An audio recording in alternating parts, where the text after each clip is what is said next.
こんにちは、高弘です。今日は定番スポット、定番構図で撮る写真について僕の考えを述べたいと思います。僕はストリート写真、都市部でのストリート写真をメインに撮っています。こういうの。モノクロメインなので定番スポットみたいなところにはそこまで依存はしてません。でもモノクロカラーに関係なく映える定番スポットみたいなのがあるんですよね。そういった場所で撮ることもたまにあります。年に3、4回くらい。でも構図まで同じにして撮るということはやりません。それはほぼゼロに近いです。後から調べてみて偶然同じになってしまってたということはあるかもしれませんが、撮る段階ではとにかくオリジナリティをどこかに入れたいと思ってやってます。それが無理なら、撮った後でボツにしています。写真の例を見ながら解説していきましょう。まずはボツにしたケースから見ていきます。これは大阪駅で撮った写真。大阪駅に夕日が入ってくる季節に撮れるやつです。ここの通路に人のシルエットと伸びた影を配置するというのが定番です。当然人は多いですが、辛抱強く待てば一人だけになる瞬間があります。それを狙って撮った一枚。いわゆるポツン構図というやつですが、この構図自体ももう結構ありきたりなものになっています。あとシルエットの形もそこまで良くないです。さらに言うと影の伸びがちょっと足りません。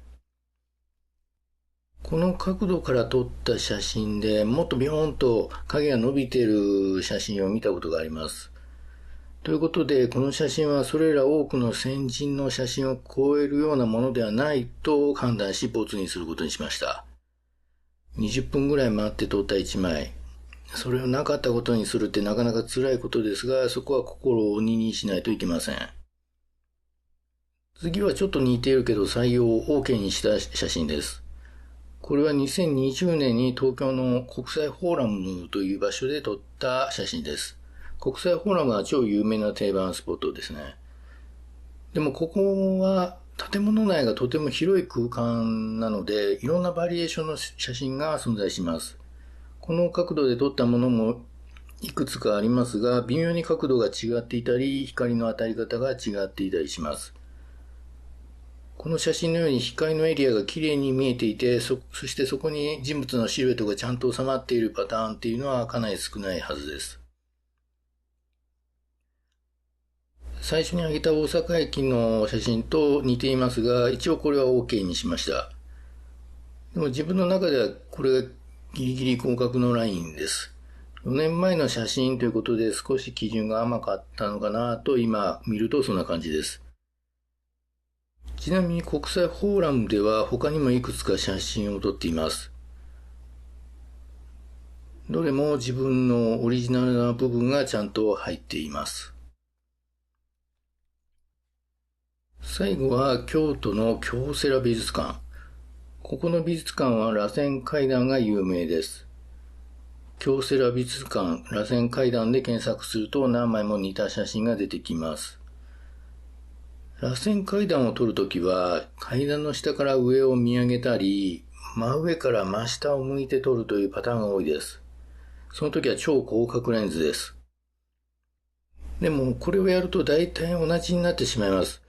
ここ以外の螺旋階段でもよく見るパターン化した写真になってしまいます。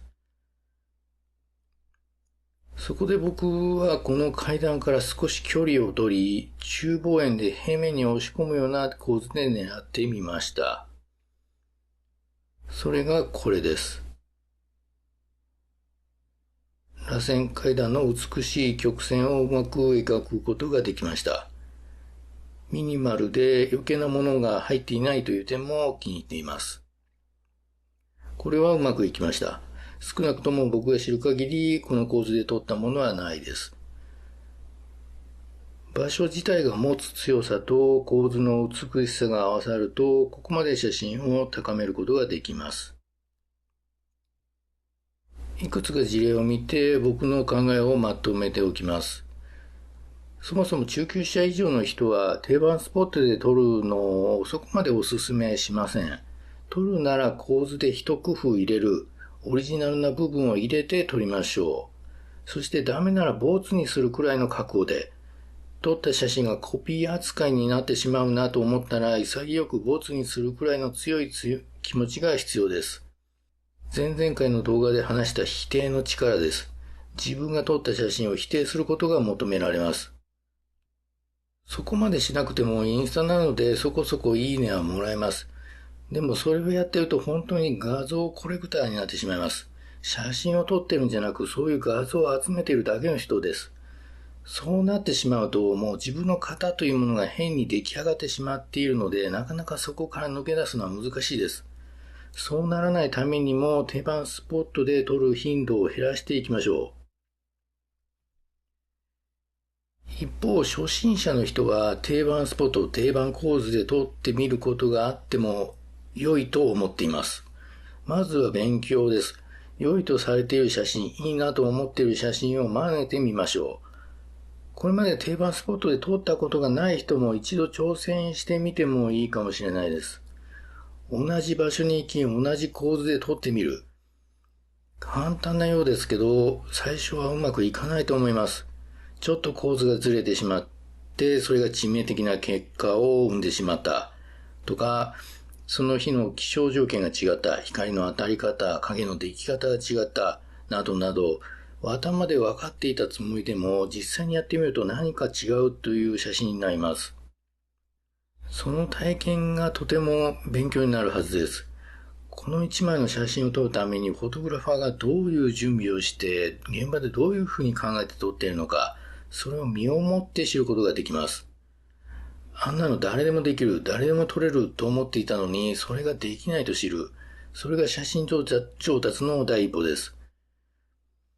遠出して取りに出かけたのに失敗するととても落ち込みます。そういう悔しい経験も必要かなと思います。逆にうまく撮れたら撮れたでそれも OK です。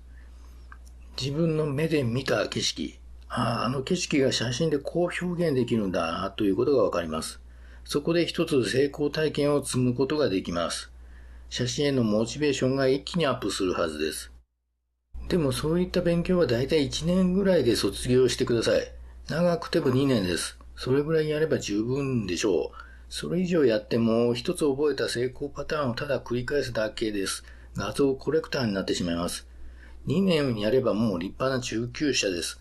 先に話したように定番スポットで撮る頻度を減らしていきましょう。僕の場合はスポットという狭い範囲に絞らず広く街を撮りに行くという感じでやってます。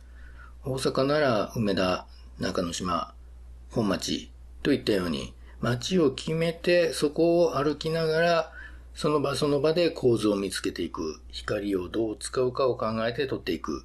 そんな感じでストリートフォトを楽しんでいます。集中してゾーンに入った時の感覚は本当に全然違います。定番スポットで決められた構図で撮っているだけでは味わえない感覚。ぜひ体験してみてください。今回は定番スポット、定番構図との付き合い方の話でした。実際僕はどのレベルの写真をボツにするか、そしてどのようにオリジナリティを出すかを紹介しました。参考になったでという人はいいねボタンをよろしくお願いします。それではまた。